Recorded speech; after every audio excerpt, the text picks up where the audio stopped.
My adopted son asked me what we did wrong when I said it was almost Christmas, and that's when I realized what the system had done to him. 3 years ago, my wife died 2 weeks before our son was supposed to be born. I lost them both in the same night. I spent the next year living in our empty house, sleeping in the nursery we'd painted together, wondering why I was still here. My therapist told me that some people heal by helping others carry what they couldn't. So I applied to be a foster parent. They placed a 6-year-old boy named Caleb with me. He came with a trash bag of clothes and a social worker who warned me he'd been in 9 different homes in 4 years. He didn't talk, didn't cry, didn't smile. The first week, he asked me when I was sending him back. Every night, he'd pack his trash bag and leave it by the door. When I asked him why, he said, "So you don't have to wait for me when you're ready." It took 3 months before he stopped packing. Caleb started calling me dad after 6 months, not to my face. I overheard him tell another kid at the park, "I have to ask my dad first." When he realized I heard, he looked terrified. The adoption went through 4 months later, right before December. I asked him what he wanted for Christmas. His whole face changed. He looked at me with pure panic and said, "What did we do wrong?" He started crying, the first time I'd ever seen him cry, and said, "Please don't, I'll be better, I promise." I asked him what he meant. He said, "Christmas is when you give us back. I don't want to go." He told me that every family he'd been with sent him away right before Christmas. Some said they couldn't afford an extra kid during the holidays. One family told him Santa didn't visit foster kids. The worst one kept him until Christmas Eve, let him wrap presents for their real kids,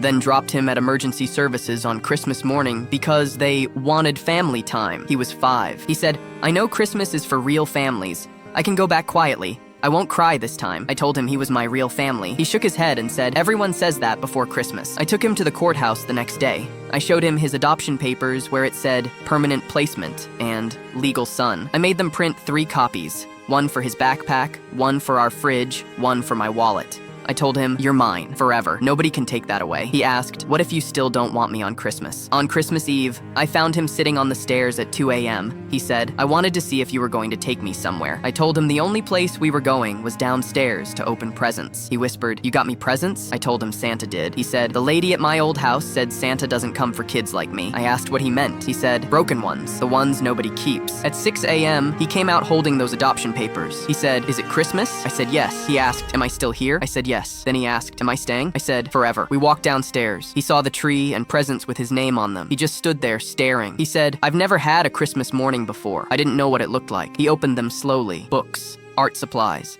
a stuffed dog. But the present that made him cry was a picture frame with our photo from adoption day. Under it, I'd written, "The day you became mine forever." He held it with tears streaming down his face and said, "Do I get to keep Christmas now? Is it mine?" I told him every Christmas from now on was his. He smiled and whispered, "I think I finally got a real family." Then he said, "Merry Christmas, Dad."